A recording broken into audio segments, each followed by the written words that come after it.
Bien-aimés frères et sœurs, nous sommes le jeudi 8 juillet 2021 et nous commençons aujourd'hui une série de 2 enseignements sur un même sous-thème. Un sous-thème très pertinent qui va nous révéler les grandes étapes ou encore les grandes stations de la grande mission de l'amour. Ce message, nous l'avons intitulé « Découvrons les 5 étapes clés du mouvement de l'amour de Dieu ». Découvrons les 5 étapes clés du mouvement de l'amour de Dieu. Aujourd'hui, nous méditerons la première partie et demain, nous terminerons avec la seconde partie. Inclinons ensemble la tête pour consacrer ce moment de méditation au Seigneur. Mon Dieu, mon roi, Dieu créateur de toutes choses, Dieu infiniment grand, nous te magnifions, nous te bénissons, Dieu d'Abraham, Dieu d'Isaac, Dieu de Jacob, Dieu d'Israël, Dieu Père de notre Seigneur et Sauveur, Jésus-Christ de Nazareth. Roi de gloire, nous sommes encore dans la joie en ce jour d'être dans ta présence pour admirer, pour recevoir de toi cette nourriture spirituelle qui fortifie et restaure nos âmes. Nous te bénissons, nous te magnifions et nous te prions au nom de Jésus de nous accorder encore une présence spéciale de ton esprit, du Saint-Esprit, le Paraclet, le Consolateur, le Guide, l'enseignant par excellence. Saint-Esprit, nous avons besoin de toi. Viens et siège au milieu de ce temps de méditation. Conduis toutes choses à partir de cet instant et pour la seule gloire de notre Dieu, au nom de Jésus. Amen. Bien-aimés frères et sœurs, je voudrais commencer par nous énoncer les 5 étapes en question, afin de vous connecter au fil du message, le fil directeur du message sur ces 2 jours. La première étape dont nous allons parler, puisqu'on dit découvrons les 5 étapes clés du mouvement de l'amour de Dieu. Les 5 étapes clés, les 5 étapes importantes du mouvement de l'amour de Dieu. Donc, je vais nous énoncer les 5 étapes afin que chacun sache déjà où est-ce que nous allons aller et par où est-ce que nous allons passer ensemble. La première étape, c'est que Dieu est amour et il est la source de l'amour. Dieu est amour et il est la source de l'amour. La deuxième étape que nous allons voir, c'est que Dieu donne son amour aux hommes qu'il a créés. Dieu donne. Donc là déjà on voit que il y a un mouvement de la première étape à la deuxième étape où Dieu donne son amour aux hommes qu'il a créés. La troisième étape, c'est que chaque être humain est appelé à recevoir l'amour de Dieu en lui-même. Chaque être humain est appelé à recevoir l'amour de Dieu en lui-même.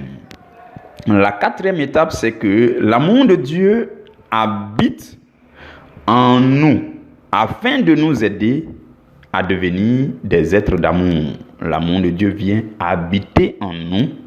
Pourquoi? Pour nous aider à devenir des êtres d'amour. Et la 5e et dernière étape, ça sera que chacun de nous est appelé à donner l'amour à son tour.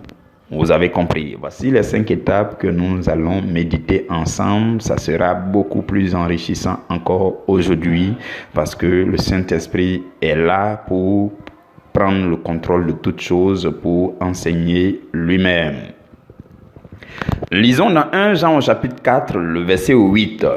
1 Jean chapitre 4, le verset 8 dit « Celui qui n'aime pas n'a pas connu Dieu, car Dieu est amour. Frères et sœurs, Dieu est amour. Le point de départ de l'amour, ou encore la source de l'amour, c'est Dieu lui-même. Dieu est amour et en même temps il est la source de l'amour. Dieu est une source inépuisable de l'amour. Dieu est amour, c'est la première chose qu'on doit retenir. Donc l'amour commence par Dieu.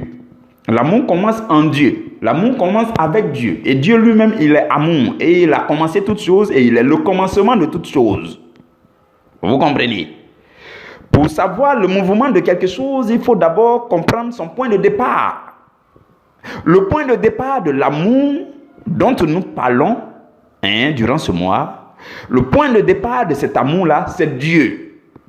Et cet amour-là, c'est Dieu lui-même, selon 1 Jean chapitre 4, verset 8. Dieu est amour. Cela veut dire que la nature de Dieu, c'est amour.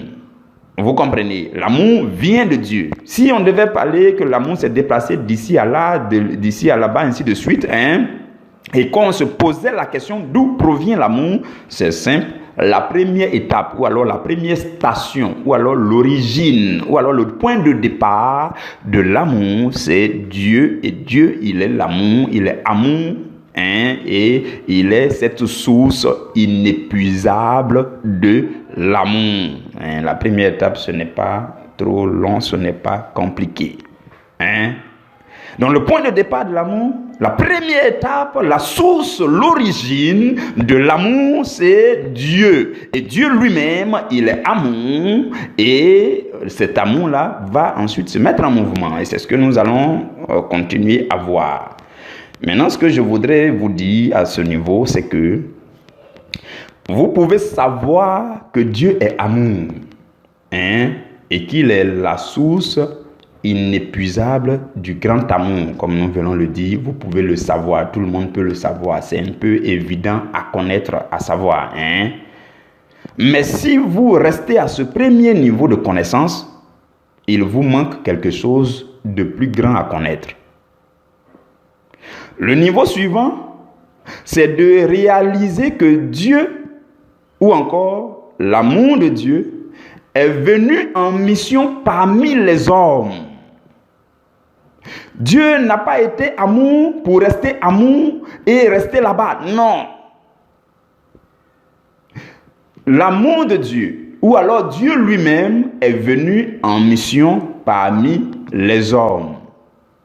Et c'est par le canal de son Fils unique que l'amour de Dieu est descendu sur la terre. Donc, Dieu est descendu en Jésus-Christ. Vous comprenez? Donc, c'est ça la deuxième étape. L'amour de Dieu va se mettre en mouvement. Dieu est amour. Il est la source inépuisable de l'amour. Il est le point de départ de l'amour. Lui-même, il est amour. Ok. Cet amour ne va pas rester là où c'était. Ça ne va pas rester statique. Non, ça va être dynamique. Ça va se mettre en mouvement pour aller vers où? Pour aller vers les hommes. Donc, Dieu qui est amour se donne aux hommes en descendant sur terre en son Fils unique, Jésus-Christ. Vous comprenez? C'est le deuxième point de l'amour, ou alors la deuxième station de l'amour, ou alors la deuxième étape du mouvement de l'amour. L'amour quitte ce Dieu, ou alors Dieu qui est amour quitte là-bas pour venir vers les hommes au travers de son Fils Jésus. Lisons dans 1 Jean chapitre 4 au verset 16. La Bible dit: nous avons connu l'amour que Dieu a pour nous et nous y avons cru. Dieu est amour et celui qui demeure dans l'amour demeure en Dieu et Dieu demeure en lui. Vous comprenez, ce sont des versets magnifiques. Donc, l'amour que Dieu a pour nous, en fait, c'est Dieu lui-même. Je ne sais pas si vous faites le lien, vous comprenez ce que je veux dire. On dit, nous avons connu l'amour que Dieu a pour nous. Dieu, il n'a pas l'amour, mais il est amour. Le fait de dire que Dieu a l'amour, c'est le fait de, ça revient à réduire Dieu. Je ne sais pas si vous comprenez ma pensée. Si quelqu'un dit Dieu a l'amour, vous pouvez dire un homme a l'amour. Hein? Mais dire que Dieu a l'amour, c'est comme si Dieu n'a pas, l'amour n'a pas, et puis l'amour c'est la possession de Dieu. Non! L'amour c'est Dieu. Dieu est pleinement amour. Vous comprenez, frères et sœurs? Donc, en fait, Dieu n'a pas l'amour, mais Dieu est amour. Et dans 1 Jean chapitre 4, le verset 9 dira que l'amour de Dieu a été manifesté envers nous en ce que Dieu a envoyé son Fils unique dans le monde afin que nous vivions par lui. Et le verset 10 dit, « Et cet amour consiste non point en ce que nous avons aimé Dieu, mais en ce qu'il nous a aimés et a envoyé son Fils comme victime expiatoire pour nos péchés. » Tout cela, c'est vraiment clair que c'est par le canal du Seigneur Jésus que l'amour de Dieu s'est mis en mouvement pour venir rencontrer les hommes sur la terre. Donc, Dieu, ou encore l'amour, s'est mis en mouvement pour venir en mission sur la terre. Et cet amour a été manifesté à l'humanité à travers Jésus. C'est en Jésus que Dieu s'est pleinement révélé aux hommes dans sa dimension d'amour. Dans l'Ancien Testament, Dieu se montrait beaucoup plus comme un Dieu de punition, un Dieu de jugement, un Dieu qui était focalisé à conduire un seul peuple, qui combattait pour ce peuple, qui avait un amour particulier pour ce peuple d'Israël. Mais sous la nouvelle alliance en Jésus-Christ, Dieu est le Dieu d'amour, qui a tant aimé les humains du monde entier, qu'il a donné son Fils unique afin que quiconque le reçoive aussi la vie éternelle et l'amour éternel d'un Père. Vous comprenez? Dans l'Ancien Testament, Dieu ne se présentait pas comme un Père. Je ne sais pas si vous l'avez remarqué. Nulle part dans l'Ancien Testament, vous n'allez voir quelqu'un en train de dire Dieu est mon Père, mon Père, mon Père. Non. Non. Vous n'allez pas voir. Même Abraham n'a pas appelé Dieu mon Père, il dit mon Dieu. Vous pouvez dire mon Créateur, ainsi de suite. Mais mon Père, ça ne se disait pas dans l'Ancien Testament. Ce n'est qu'avec l'avènement du Seigneur Jésus que les Juifs ont entendu Jésus en train d'appeler Dieu son Père. Et cela les a choqués. Cela a choqué les Juifs. Parce que jamais parmi les Juifs, jamais en Israël, quelqu'un ne s'est levé pour dire que Dieu est son Père. Voilà pourquoi dans Jean, au chapitre 5, le verset 18, la Bible dit que les Juifs cherchaient encore plus à faire mourir Jésus, non seulement parce qu'il violait le sabbat, mais parce qu'il appelait Dieu son propre Père, se faisant lui-même égal à Dieu. Donc le fait que Jésus disait Dieu est mon Père m'a envoyé, je viens du Père, le Père en moi, je suis dans le Père. Le fait d'entendre qu'un homme peut appeler Dieu son Père, Dieu, comment Dieu peut avoir un fils, tout ça, c'est compliqué pour eux à comprendre. Parce qu'ils n'ont jamais entendu, n'ont jamais pratiqué, n'ont jamais dit ces choses. Et Jésus dit que Dieu, il est Père. Vous comprenez? Parce que les Juifs, c'est plutôt Abraham qu'ils appelaient leur Père. Ils disaient Abraham est notre Père c'est Abraham, ainsi de suite. Parce qu'ils n'avaient pas connu Dieu en tant que un Père d'amour. Vous comprenez? Donc la période à partir de laquelle Dieu a commencé à être appelé notre Père, c'est aussi à partir de cette même période que l'amour du Père est venu à nous. Et Jésus a dit dans Matthieu chapitre 6 au verset 9, quand il devait nous apprendre comment prier, il a dit, voici comment vous devez prier. Notre Père qui est aux cieux, que ton nom soit sanctifié, que ton règne vienne, que ainsi de suite et ainsi de suite. Donc il a commencé par notre Père pour nous dire, nous sommes dans une nouvelle période, sous une nouvelle alliance. Dieu n'est plus le créateur rigide et qui punit et qui déverse sa colère et qui est le Dieu de jugement et qui frappe à tout moment. Non. Jésus est venu révéler la dimension amour de Dieu. Voilà pourquoi il nous a demandé de l'appeler Père. Et quand on parle de Père, cela révèle tout simplement l'amour paternel. Vous comprenez? Donc, en fait, c'est Dieu lui-même qui est descendu en Jésus-Christ pour venir révéler son grand amour à l'humanité. Pour venir révéler aux hommes que Dieu, lui Dieu, Il est notre Père en réalité. Vous avez compris? Donc, et c'est par Jésus qu'il est passé pour exprimer cela. C'est par Jésus que Dieu s'est exprimé. C'est en Jésus que Dieu s'est exprimé. Dans Colossiens chapitre 2, le verset 9, la Bible dit, car en lui habite corporellement toute la plénitude de la divinité. En Jésus-Christ habitait corporellement, pleinement Dieu.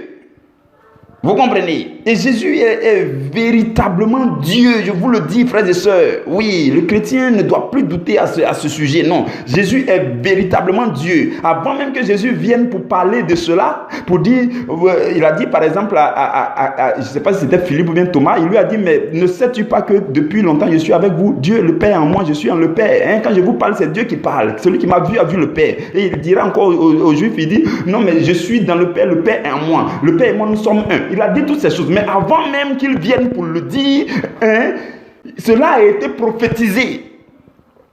Ésaïe a prophétisé cela dans Ésaïe chapitre 9 au verset 6. La Bible dit là-bas, un enfant nous est né, un fils nous a été donné, et la domination reposera sur son épaule. On l'appellera admirable, conseiller, Dieu puissant, Père éternel, prince de la paix. Lisez ce verset, vous allez comprendre que l'enfant qui devait naître là, c'est lui qu'on doit appeler admirable, conseiller. On doit l'appeler Dieu puissant, on doit l'appeler Père éternel. L'enfant qui devait naître là, c'est Dieu. L'enfant Jésus qui devait naître, c'est Dieu. La Bible dit, un enfant nous est né, un fils nous a été donné. Cet enfant, il s'appelle Dieu puissant, il s'appelle Père éternel, il s'appelle prince de la paix, il s'appelle admirable, il s'appelle conseiller. Cela a été prophétisé, proclamé par Ésaïe avant même que Jésus vienne. Et Jésus, quand il a commencé à dire Dieu en moi, le Père en moi, je suis dans le Père, moi c'est Dieu qui est en moi, quand je vous parle, c'est Dieu qui parle. Les gens étaient scandalisés, je ne sais pas pourquoi. Eux-mêmes, dans leur livre, leur Ancien Testament, les prophètes avaient déjà prophétisé cela. Mais ils se disent pharisiens, mais ils ne sont pas allés plus loin. Voilà pourquoi Jésus leur a dit, vous ne connaissez ni la loi, ni la puissance de Dieu, ni les Écritures, ni la puissance de Dieu. Ils n'ont pas pu voir dans les Écritures que Jésus est venu, Dieu est venu en Jésus. Un enfant nous est né, un fils nous a été donné, et la domination reposera sur son épaule. On l'appellera admirable, conseiller, Dieu puissant, Père éternel, prince de la paix. Donc Dieu est descendu parmi les hommes. C'est la deuxième chose, la deuxième étape du mouvement de l'amour. La première étape, c'est que Dieu est amour. Il est la source de l'amour. Il était amour là-bas. Il est dans son coin. On ne sait pas où il est, mais on dit il est au royaume de Dieu. Ok, on a compris tout cela. Il est le créateur de l'univers. Il est amour. Il est lui-même. Il est la source inépuisable de l'amour. Ok, c'est le point de départ. C'est l'origine. C'est la source de l'amour. Mais l'amour ne va pas rester comme ça. Dieu ne va pas rester amour sans bouger. Non. Dieu va se déplacer. Dieu va bouger. Dieu va se mettre en mouvement pour aller, non pas dans n'importe quel sens, mais dans le sens des humains, de l'humanité. Il va venir à nous. Oui, toi qui m'entends, Dieu va se déplacer depuis son palais pour venir sur la terre à cause de vous et moi. Voici la deuxième étape du mouvement de l'amour de Dieu. Vous comprenez? Maintenant, la troisième étape, nous allons terminer aujourd'hui par la troisième étape et demain nous ferons les deux dernières. Ok. Maintenant, ce que je veux vous dire, avant même d'aborder la troisième étape, c'est que si vous savez que Dieu est amour, c'est une première chose, c'est bon. Et si vous savez que le Dieu qui fait un avec son amour là, il s'est mis en mouvement pour venir en mission sur la terre, ça aussi, c'est très bien. Mais si vous n'accueillez pas cet amour en vous, vous manquez votre destinée. Si l'amour de Dieu qui s'est déplacé pour venir sur la terre afin de rencontrer les hommes, si vous l'avez entendu, vous avez entendu parler de lui, vous savez qu'il est là, parmi les hommes, il est prêché, il est proclamé chaque jour, et que vous ne recevez pas cet amour dans votre cœur, en vous-même, vous manquez totalement votre destinée. Parce que c'est la troisième étape. du mouvement de l'amour de Dieu, c'est que chaque être humain qui croit en Jésus reçoit l'amour de Dieu en lui-même. Donc l'amour est venu parmi les hommes. C'est la deuxième étape, mais l'amour ne va pas rester comme ça parmi les hommes dans le vide comme ça. Non, ça va chercher à localiser un cœur pour rentrer là-bas. Chacun va recevoir sa portion, sa mesure. Ça va rentrer dans le cœur de tous ceux qui acceptent et croient en Jésus. Donc la troisième étape de l'amour, la troisième étape du mouvement de l'amour, c'est que chaque être humain qui croit en Jésus, l'amour de Dieu qui est venu en mission sur la terre, là, ça va plus loin. Et chacun reçoit l'amour de Dieu en lui-même. Ça, c'est la troisième étape. Dans Jean au chapitre 3, le verset 16 dit « Car Dieu a tant aimé le monde qu'il a donné son Fils unique afin que quiconque croit en lui ne périsse point, mais qu'il ait la vie éternelle. » Bien-aimés frères et sœurs, depuis que l'amour de Dieu est arrivé sur la terre, Dieu ne cesse d'adresser un appel à chaque être humain afin de recevoir son amour en nous. Dieu ne cesse de le faire chaque jour. Peu importe l'endroit où vous vous trouvez, peu importe le pays, le village où vous vous trouvez, et surtout aujourd'hui avec l'Internet, vous allez remarquer que Dieu ne cesse de parler à travers tous les moyens possibles pour inviter chaque être humain à recevoir le Fils unique de Dieu, Jésus-Christ, et à recevoir aussi le grand amour de Dieu en nous. C'est ce que Dieu ne cesse de faire chaque jour. Il y a des petits signaux chaque jour. Ceux qui sont dans les villages les plus reculés, s'il y a une église là-bas, à 5h, 6h du matin, ils vont sonner la cloche de l'église pour inviter les fidèles chrétiens de l'église. Toi qui n'es pas chrétien, Dieu est en train de te parler. Pour dire, il y a une église ici. Je t'appelle ici afin que mon amour entre en toi. Toi qui es sur les réseaux sociaux, tu vas entendre parler, il y en a partout, tu vas entendre une prédication à gauche, un enseignement à droite, une exhortation en haut, les petits messages vont venir. Dieu est en train d'envoyer plein de signaux chaque jour, jour après jour, semaine après semaine, juste pour frapper à la porte du cœur de chaque être humain. Et Jésus l'a dit dans le livre de l'Apocalypse, il dit, je me tiens et je frappe, afin que vous puissiez ouvrir. Si quelqu'un ouvre, je vais entrer et je vais souper avec lui, et lui avec moi. Vous comprenez? Donc, il y a tellement de signaux, que Dieu envoie afin de nous appeler, de nous interpeller à recevoir, à accepter, à croire en Jésus, afin de recevoir aussi l'amour de Dieu en nous-mêmes. Maintenant, puisque l'être humain est constitué de 3 entités, esprit, âme et corps. Je voudrais qu'on sache que le premier point d'atterrissage de l'amour de Dieu, c'est dans notre esprit. Oui, je voudrais qu'on le sache. Le premier point d'atterrissage de l'amour de Dieu, c'est dans notre esprit. Voilà pourquoi à votre nouvelle naissance, le Saint-Esprit vient pour habiter dans votre esprit, pour vous communiquer déjà la nature de Dieu afin de commencer son travail dont on a parlé pendant 2 jours déjà. Donc, Dieu étant esprit, c'est dans notre esprit que nous recevons d'abord son amour. Et en ce moment précis, on dira que on a l'amour de Dieu. On a l'amour de Dieu en nous. On dirait que tel, il a l'amour. Ah, il a beaucoup d'amour dans son cœur. Il a beaucoup d'amour. Ok, on a compris. Une chose, c'est d'avoir l'amour. Mais demain, on va parler de la suite. Vous avez compris. Donc, je récapitule rapidement les 3 étapes que nous avons vues aujourd'hui. La première étape, c'est que Dieu est amour. Il est la source de l'amour. Il est la source inépuisable de l'amour. C'est le point de départ, l'origine de l'amour. Ok. Cet amour ne va pas rester là-bas statique, non. Ça va être dynamique, ça va se mettre en mouvement pour venir sur la terre parmi les hommes que Dieu a créés initialement à son image et selon sa ressemblance, mais que le diable est venu polluer par le péché. Et le canal que Dieu va utiliser pour venir sur la terre, c'est son Fils unique Jésus-Christ. Maintenant, arrivé sur la terre, c'est la deuxième étape du mouvement de l'amour. L'amour ne va pas s'arrêter là, ça va chercher à localiser chaque personne, chaque être humain. Et Dieu va utiliser tous les moyens possibles pour adresser un appel spécifique à chacun de nous afin que nous puissions recevoir Jésus-Christ, afin aussi de recevoir l'amour de Dieu qui est venu en notre rencontre. C'est la troisième étape, lorsque les hommes reçoivent en eux-mêmes l'amour de Dieu. Vous avez compris. Donc, frères et sœurs, nous allons nous arrêter là pour aujourd'hui et je voudrais prier pour terminer. Seigneur Esprit Saint, je te dis merci, toi qui es l'auteur de ce message divin. Je ne suis que l'orateur et je te bénis de ce que tu nous as parlé. Tu as parlé à nos cœurs. Merci Saint-Esprit, merci pour tout ce que tu as accompli dans nos vies.